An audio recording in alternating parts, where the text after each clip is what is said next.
Well, the trade deadline has come and gone, and while no news, again, has happened on the Colts front, the Colts have only been active in one midseason trade deadline, and that was 2 years ago, trading Nyheim Hines. There is some key storylines that we need to follow for the Indianapolis Colts, including one veteran who may have started his last game for the Indianapolis Colts. We're going to cover all that and more on this video. What's going on is Elijah from Sports Talk Indy, where we cover all things Colts every single day.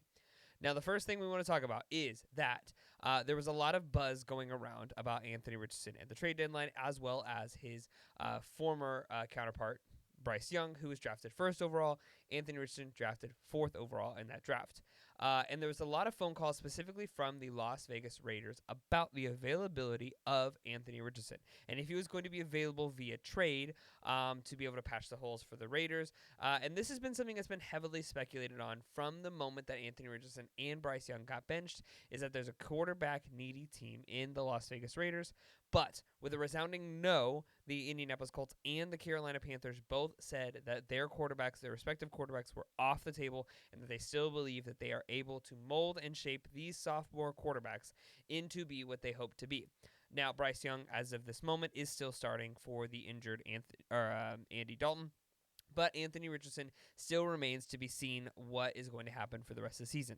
So that, I think, is good news, and it backs up the narrative that I was pushing yesterday and the thing that I was saying yesterday in the video, which was that the Colts are protecting Anthony Richardson and truly believe that they are going to be able to mold and shape him into be the quarterback that we all believe he can be. We've all seen glimpses of it, and with a little bit of consistency and a little bit of improvement on the mental game of quarterback in the NFL, I think that this is going to be fine. I think the Colts are going to be fine, and maybe that's the toxic optimist in me. But join with me for a little bit because we have no other choice but to believe that these guys somehow know what they're doing. Literally, there's nothing else we can do.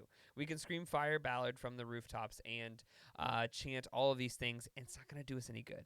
But we can believe that there is a plan and that this is somehow going to work out. So that's the big storyline for the day. But there's one that I think is even bigger, and that is that Ryan Kelly may have started his last game for the Indianapolis Colts. Now, you might be wondering why I say that. Because as of today, Ryan Kelly has been placed on the injured reserve with a what was the official injuries? Somehow I didn't actually see what the official injury is. We'll get into that later.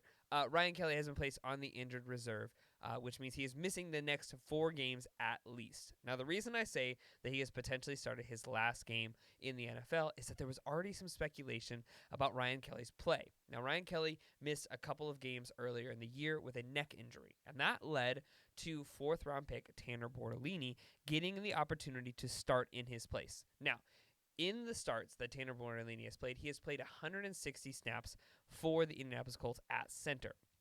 He is ranked in passing block. He is ranked 5th in the league among qualified centers, and that is at a 51 center. And in run blocking, he is ranked 21st in the league. Now, remember, those were also the same games that Jonathan Taylor missed. So I think that it's hard to gauge offensive linemen anyways, but it's also important to know that he has not had our running back one.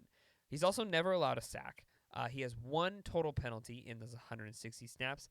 And that what was the other thing? Oh, and then he's only allowed 1 quarterback pressure. 1 quarterback pressure. That ranks 13th in the league in qualified centers. Among his abilities, he has started no games or played no snaps in any other positions besides 1 snap at left guard and 159 snaps at center. Now, Tanner Bortolini, when he came into the league, when he was drafted, was already one that was going to be highly speculated, not as a center. He was only played as a center and only viewed as a center in the very specific situations. In fact, currently on the depth chart, he is listed as the backup left guard as well as the backup center, behind both Danny Pinter in both of these. Now, I don't think that's updated right now. I don't know, maybe, because it actually has Anthony Richardson in second. So, yeah, maybe it is currently what the Colts have out there. But Ryan Kelly, as of today, has been placed on the injured reserve. And this means that Tanner Bortolini, for the next 4 games at least, will be getting the start. But you may be wondering, well, Ryan Kelly's a former All-Pro. How is this his last possible game started, or at least the beginning of an end of a very long-tenured career with the Indianapolis Colts? Ryan Kelly was drafted with the 18th overall pick in the 2016 NFL Draft. And since then, he has been a staple of this offensive line, playing alongside Anthony Costanzo and Quentin Nelson, really holding on this one of the best offensive lines for a long, long time. The Colts have been ranked top 10 in offensive lines in almost every single season since Ryan Kelly has been drafted. But Ryan Kelly has been showing signs of age and signs of injury. And among all of that, is looking for a big contract, which I think that he can get. I don't think that he's beyond that. But the Colts were very intentional in this NFL draft, drafting Matt Gonzalez with a third round pick and Tanner Bortolini with the fourth round pick.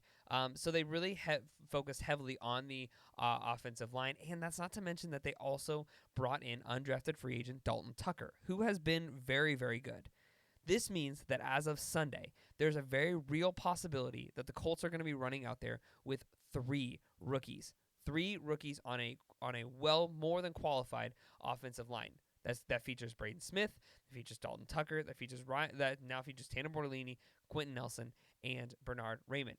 Now, Bernard Raymond is the one that is going to be the big question because as of last week, he is currently out with a concussion.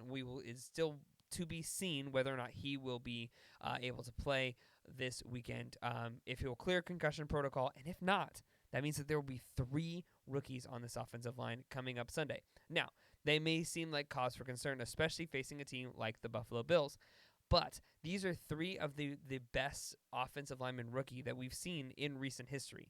All three of these guys have been ranked in the top 15 in their respective positions. And really, aside from a few missteps here and there, which come from miscommunication and just being a rookie in a very, very tough position, especially going against some very, very good opponents, I might add, it definitely seems as though the Colts are going to be in decent hands going up against this Bills pass rush. And let's look at the Bills' depth chart here to see what exactly this young front is going to be faced with. Because I think it's important to see, know your enemy, right? This is their defensive line. Greg Rousseau, who's a very, very good edge defender. Taquan Jones, Ed Oliver, Ed Epenza, I don't even know how to say that, and then Von Miller, I believe, is back as well.